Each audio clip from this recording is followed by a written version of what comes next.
यह कहानी 13वीं शताब्दी की है, जब चित्तौड़गढ़ पर राजा रावल रत्न सिंह का शासन था। उनकी रानी पद्मावती थी, जो अपनी असाधारण सुंदरता के लिए जानी जाती थी। कहा जाता है कि उनकी सुंदरता स्वर्ग की अप्सराओं जैसी थी। दिल्ली का सुल्तान अलाउद्दीन खिलजी भी रानी पद्मावती की सुंदरता के चर्चे सुनकर मोहित हो गया। वह किसी भी कीमत पर रानी को पाना चाहता था। उसने चित्तौड़गढ़ के किले पर हमला कर दिया, लेकिन राजा रत्न सिंह और उनके योद्धाओं ने कई महीनों तक उसका सामना किया और उसे किले में घुसने नहीं दिया।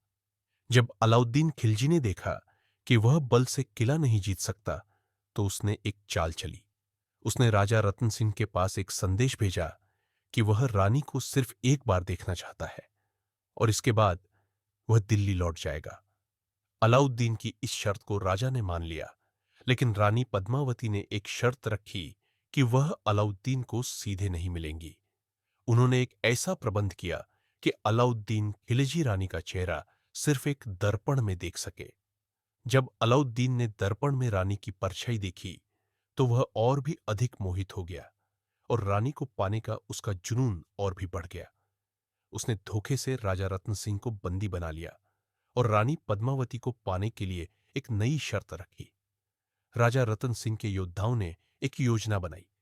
उन्होंने अलाउद्दीन के पास एक संदेश भेजा कि रानी पद्मावती उसकी शर्त मानने को तैयार है और अपनी दासियों के साथ आ रही है। वे पालकियों में सैनिकों को बैठाकर ले गए और अचानक हमला करके राजा रतन सिंह को छुड़ा लिया। इस घटना से क्रोधित होकर अलाउद्दीन खिलजी ने चित्तौड़गढ़ पर फिर से हमला कर दिया। इस बार यह एक भयंकर युद्ध था, जिसमें राजा रत्न सिंह और उनके सभी बहादुर सैनिक शहीद हो गए।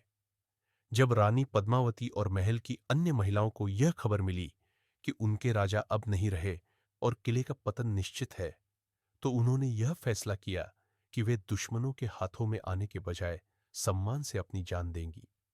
उन्होंने एक बड़ी चिता तैयार की और हजारों की संख्या में महिलाओं के साथ रानी पद्मावती ने जौहर सामूहिक आत्मदाह कर लिया। जब अलाउद्दीन खिलजी महल में दाखिल हुआ, तो उसे वहां सिर्फ राख मिली। रानी पद्मावती ने अपनी गरिमा और सम्मान को बचाने के लिए अपने प्राणों का बलिदान दिया। यह कहानी रानी पद्मावती के साहस, सम्मान और त्याग का प्रतीक है और यह हमें सिखाती है कि कुछ चीजें जीवन से भी बढ़कर होती है।